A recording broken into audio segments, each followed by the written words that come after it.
le projet de loi de programmation militaire. Alors là, les amis, alors là, attention. Alors là, attention, comme on dit du côté d'Ajaccio, ça se corse, hein, vous le savez. Taisez-vous. En Non mais cet homme est 2018, ahurissant. porte-parole du gouvernement. Ce que vous venez de faire, c'est super.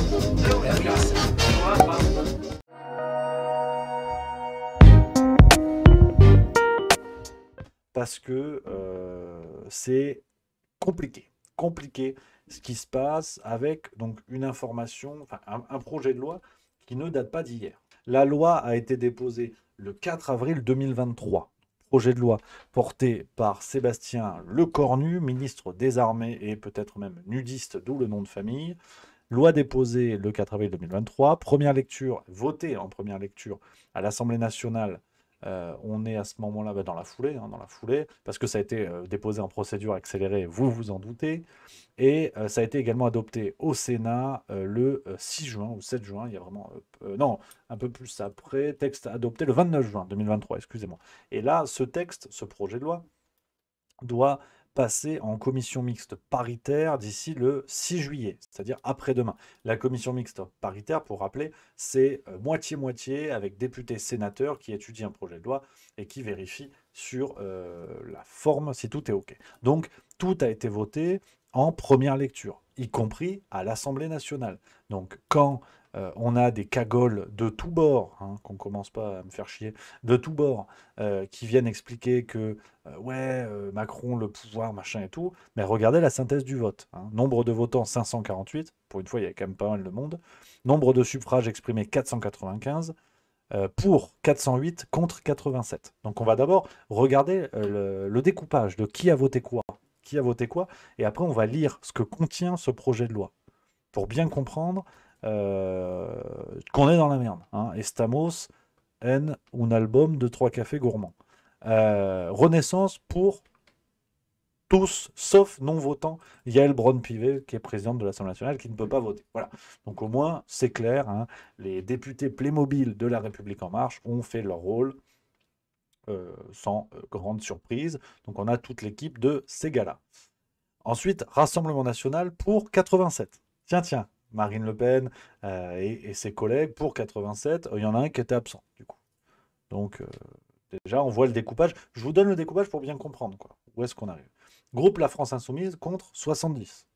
Et là, je leur tire le coup de chapeau. Quand on voit ce que contient ce projet de loi, je leur tire mon coup de chapeau. Comme quoi, j'ai dit ça et je ne suis pas pour autant un suppôt de Jean-Luc Mélenchon. Vous avez vu? Tout est possible. Groupe LR pour 61. C'est pas vrai. Tu déconnes. Ouais, ouais, ouais. Et groupe démocrate pour 49. Alors pareil, hein. Je suis pas proctologue, mais des lèches-culs du genre, ça court pas les rues. Groupe socialiste et apparenté, donc l'intergroupe NUPES, abstention 31, hein, donc la lâcheté éternelle des socialistes, ni pour ni contre, bien au contraire. Donc avec toutes les... Bon, de toute façon, on les connaît pas beaucoup, hein, tu me diras. Si, Olivier Faure, quand même. Ouais, Olivier Faure, ouais. Olivier Faure qui est là, Jérôme Gage, bien sûr, bien connu aussi. Toute cette belle équipe. Groupe Horizon pour, bon, bah forcément, LREM. Et groupe écologiste NUPES contre un seul, abstention 20. Voilà. Delphine Bateau. On a qui d'autre?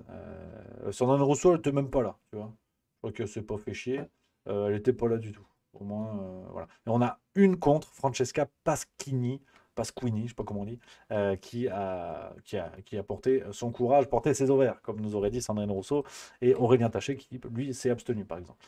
Contre, groupe gauche démocrate et républicain de la NUPES, donc là, on a 16 contre assumés, abstention 1, Jean-Victor Castor. C'est fou de bien porter son nom à ce point-là. Fabien Roussel, notons-le, qui a voté contre. Groupe Lyotte, vous savez, les fameux qui devaient faire tomber le gouvernement, qui étaient contre Macron et compagnie, ben, groupe Lyotte pour 16. Hein, comme quoi, une fois de plus, opposition en bois. La vidéo avec Zéro va commencer, mais c'est pas grave, vous irez jeter un œil après. Et non inscrit pour notamment Nicolas Dupont-Aignan, David Habib ou encore Emmanuel Ménard. Donc voilà le découpage des votes. Que contient cette loi? Donc il faut que je vous le présente dans l'ordre. J'ai le petit livret de présentation qui est mimi comme tout, hein, édité par le ministère des Armées. Donc les grandes orientations de cette loi de programmation militaire 2024-2030. Rappelons que, voilà, je vous lis le début en fait de l'introduction signée par Sébastien Lecornu pour comprendre le contexte, en fait.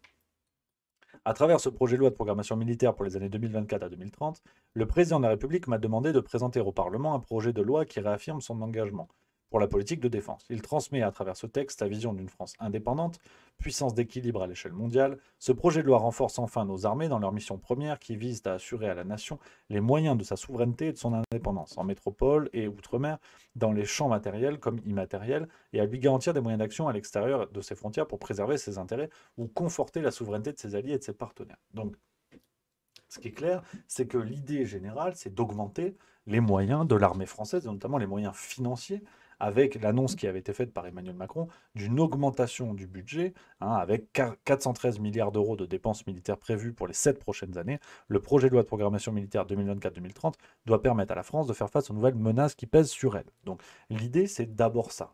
Alors, on pourrait se questionner sur donner autant d'argent pour que l'armement parte à l'Ukraine, ça fait chier. Mais c'est pas le sujet, même si c'est déjà une connerie, je suis d'accord. Mais on continue, et page 8, je ne vais pas tout vous lire, je vous donnerai toutes les sources, bien évidemment. L'extrait sera sûrement remis sur YouTube, les copains, pour ceux qui veulent voir. Les sources seront en description, vous pourrez tout regarder. Tout ça, ce ne sont que des documents officiels du gouvernement. Vous connaissez la maison. Donc il y a les différents pans de cette loi de programmation.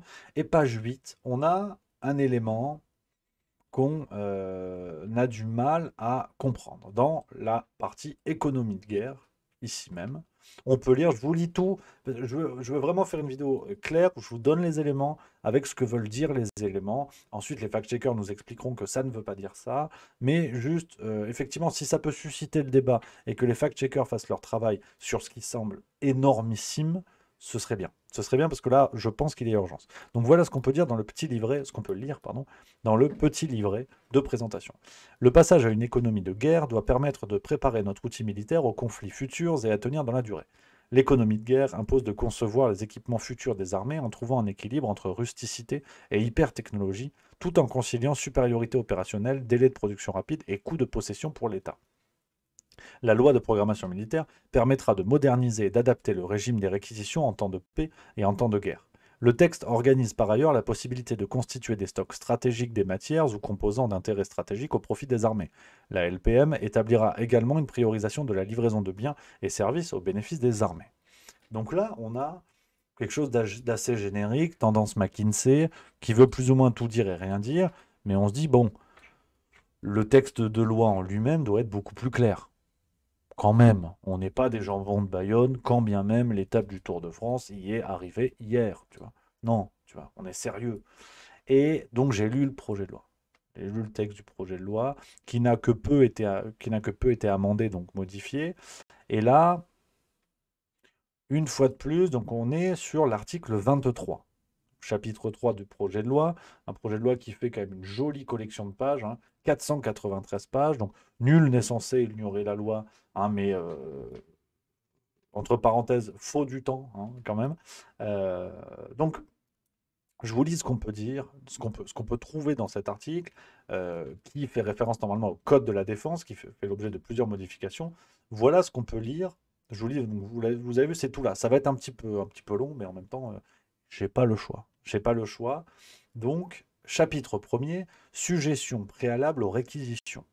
Article L2211-1. Je vous lis tout ça et après on en parle. Le Premier ministre peut ordonner, dans des conditions déterminées par décret en Conseil d'État, le recensement parmi les personnes, biens et services susceptibles d'être requis en application du présent livre de ceux que chaque ministre peut, dans les limites de ses attributions, soumettre à tous les essais ou exercices qu'il juge indispensables. Ces essais et exercices sont organisés en tenant compte des nécessités de fonctionnement des entreprises concernées et de la continuité du service public. Ils ne peuvent excéder 5 jours par an, à moins qu'une convention conclue entre les personnes concernées et l'autorité administrative n'en dispose autrement. Ils ouvrent droit à l'indemnisation dans les conditions prévues à l'article L2212-8. La programmation des essais et exercices est portée à la connaissance des personnes concernées et, le cas échéant, de leur employeur au plus tard 15 jours avant leur exécution. Article L2211-2. Dans les cas prévus à l'article L2212-1, le blocage des biens mobiliers en vue de procéder à leur réquisition dans les conditions et selon les modalités définies aux articles L2212-3, -4 et -6 peut être prescrit par décret en Conseil des ministres. Ce décret peut préciser l'autorité administrative ou militaire qui l'habilite à procéder à ces mesures. On a d'autres éléments. Et là, on arrive à l'article le plus important. Je vous lis après, c'est voilà, des éléments plus secondaires.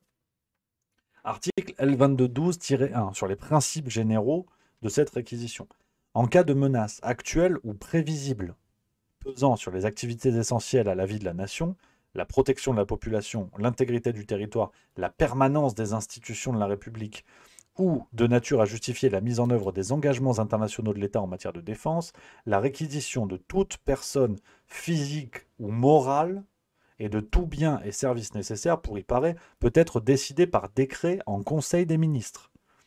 Ce décret précise les territoires concernés et, le cas échéant, l'autorité administrative ou militaire habilitée à procéder à ces mesures. Ces mesures peuvent être mises en œuvre sans préjudice des autres régimes légaux de réquisition. Article L2212-2.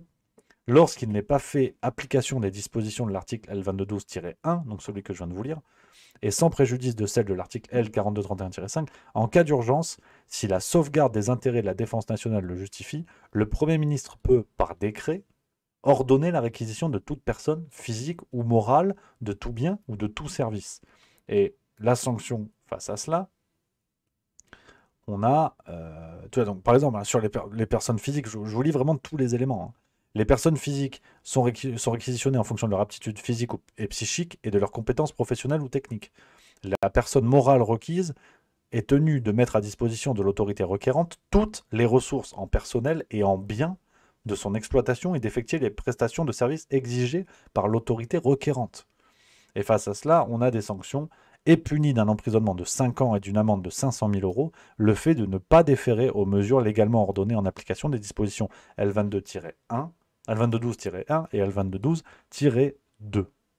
Donc là, je viens de vous lire le texte de loi tel qu'il est formulé. Donc, bien évidemment, je mets un gros warning, comment dire, un panneau d'avertissement. Tout cela est très technique, très théorique, et j'imagine qu'il y a des dispositions dans d'autres textes qui font appel à cela, des possibilités pour arriver à ce genre d'action au niveau du gouvernement, que ce soit un décret du président ou de la première ministre, en l'occurrence aujourd'hui du Premier ministre généralement. Je me doute que tout cela est plus complexe que de ne simplement lire le texte, mais justement, fact-checker, faites votre travail. Qu'en est-il réellement de ce texte-là? Est-ce que la loi de programmation militaire, et c'est la grande question, qu'on soit bien d'accord, je ne conclus pas sur ce point, les amis. Donc voilà, si jamais Rudi Reichstadt regarde cette vidéo a posteriori, je ne conclus pas sur ce point. C'est une vraie question que j'ouvre. Est-ce que... Alors, ce sont deux questions que j'ouvre. Première question, est-ce que cela ressort du Code de la Défense et que la loi de programmation militaire 2024-2030 ne modifie en rien ce qui est déjà dans le Code de la Défense? Question 1. Et question 2, est-ce qu'il faut accepter l'idée que cela est extrêmement théorique et technique et qu'en vérité c'est inapplicable quel que soit le contexte? C'est aussi une possibilité qu'il y ait des dispositions légales qui en fait soient extrêmement complexes à activer et qu'il faille des contextes particuliers. En attendant, et parce que nul n'est censé ignorer la loi, quand on lit ça, ben on se contente de voir ce qu'on voit, une fois de plus. Donc là, on a, en plus, avec une... Moi, pour tout vous dire, c'est ce qui m'effraie le plus. C'est la description de la possibilité de requérance, la possibilité d'activer cette réquisition. On le relit, hein. En cas de menace actuelle ou prévisible, déjà une menace, qu'est-ce qu'une menace prévisible? Pesant sur les activités essentielles à la vie de la nation, la protection de la population, l'intégrité du territoire, la permanence des institutions de la République, ou de nature à justifier la mise en œuvre des engagements internationaux de l'État en matière de défense, la réquisition, donc ce qu'on a dit. Mais là, il n'y a rien qui va. Parce qu'en fait, normalement, on peut s'attendre à un cadre législatif clair, précis, que ce soit dans le temps, dans l'espace, dans la situation. Là, rien ne va. En fait, cette réquisition, à mon avis, qu'on soit bien d'accord, cette réquisition peut se faire n'importe quand. Premier point, en cas de menace actuelle ou prévisible. Si on prévoit une menace de guerre comme on a prévu les dangers du Covid initialement, eh ben on n'est pas dans la merde. Donc niveau 1. Niveau 2, pesant sur les activités essentielles à la vie de la nation. Qu'est-ce que ça veut dire? essentiels et non essentiels. C'est du McKinsey dans le texte. La protection de la population, ça, à la limite, on peut l'entendre, mais dans quelle mesure? Est-ce qu'un contexte sanitaire peut justifier cela? L'intégrité du territoire, la permanence des institutions de la République, qu'est-ce que ça veut dire? Ou de nature à justifier la mise en œuvre des engagements internationaux de l'État en matière de défense. Donc, quand la France s'engage aux côtés de l'Ukraine, est-ce que demain, on peut activer la réquisition des personnes physiques ou morales pour aller se battre en Ukraine? Qu'on soit bien d'accord, hein. Je ne veux pas agiter un immense drapeau et mettre de l'essence sur le feu en disant j'ai découvert un truc incroyable, lanceur d'alerte. Je prends beaucoup de pincettes et de précautions, mais je vous en conjure, chers messieurs Pain, Reichstadt, Mendes France et consorts, faites votre boulot là. Expliquez aux gens. Déminez ce qui se passe, sans mauvais jeu de mots. Expliquer, démêler le vrai du faux, parce que là, moi j'aimerais qu'ils soient réquisitionnés, les fact-checkers, pour expliquer aux Français ce qu'il en est. Parce que si demain, faut aller se bagarrer, bah, du coup, peut-être que je serai dans le même bataillon que Rudi Reichstadt. Alors là, on va rigoler. Tu sais, si je prends une balle dans la jambe, qui vient de m'expliquer, non, non, mais en fait, t'es complotiste, c'est pas une balle. C'est un élément ferrailleux qui, à travers son voyage dans l'air, est arrivé dans ton cuisseau. Mais c'est pas la guerre. Donc, enfin bref, c'est pas le sujet. Mais là, vraiment, je me pose de sérieuses questions. Et je vous avoue, voilà, n'hésitez pas à lire le texte en entier, hein, 460 pages, donc c'est un effort à faire, mais savoir réellement ce qu'il en est. Et là, j'aimerais des justifications et des explications. Salut à Crapouillot qui vient de lancer un raid avec 88 personnes. Salut l'ami Crapouillot. Salut les copains. Installez-vous confortablement. Merci beaucoup. Le Crapouillot, merci à toi. Donc, voilà les amis, clairement, ce qui se passe aujourd'hui, qui n'est pas de nature à rassurer, hein. Vous savez que j'aime bien vous donner la banane autant que possible. Là, on va pas se mentir. On a un texte qui est du McKinsey pur jus, mais vraiment, hein, des formulations ultra creuses qui délimite sans délimiter, hein, en même temps, et donc qui justifie n'importe quoi. Demain, voilà, je ne vais pas tourner 1000 fois autour de ça, je vous ai lu les éléments, c'est absolument zinzin. Et en plus, quand on parle de personnes physiques et morales, alors là, je vous avoue, ça me sidère parce que une entreprise aujourd'hui peut être réquisitionnée de la même manière. C'est-à-dire que une imprime, peut-être que je dis n'importe quoi, mais c'est là où j'en appelle à l'intelligence et la maîtrise, bien sûr, de nos fact-checkers. Une imprimerie, pour faire des tracts de guerre, demain peut être réquisitionnée. Enfin, ça paraît fou et c'est peut-être le confort acquis d'avoir vécu dans un monde en paix. Mais là, je vous avoue que ça me fait un petit peu baliser. On a fait une petite capsule ce matin sur les réseaux sociaux que vous avez peut-être vu passer. Mais ça fait sincèrement baliser parce que on a, voilà, quand McKinsey prépare à la guerre, ça fait peur. Ça fait extrêmement peur. Donc, affaire à suivre. Après, bon, on n'y est pas, hein, qu'on soit bien d'accord, on va pas crier au loup avant même d'en voir la queue, hein. Mais si l'État réquisitionne, enfin applique ses volontés de réquisition comme ils ont géré les récentes crises en France, on n'est pas prêt de voir de la gueule d'un treillis. Voilà. Il faut aussi se rassurer avec ce qu'on peut. Parce que si demain, Gérald Darmanin fait un spot télévisé pour te dire téléchargez l'application Stop la guerre pour dire dans quel régiment vous souhaiteriez être intégré, bon, on peut dormir tranquille. Donc, voilà. Il faut là se poser de sérieuses questions. Donc, je ne sais pas ce que vous en pensez, les amis, hein, sur cette affaire-là, mais ça sent pas très bon. Ça sent pas très bon. On a des leviers législatifs qui sont comme ça dans le secteur, gentiment, à voir ce que ça va donner, mais hein, comme on dit, ça sent la concoyote.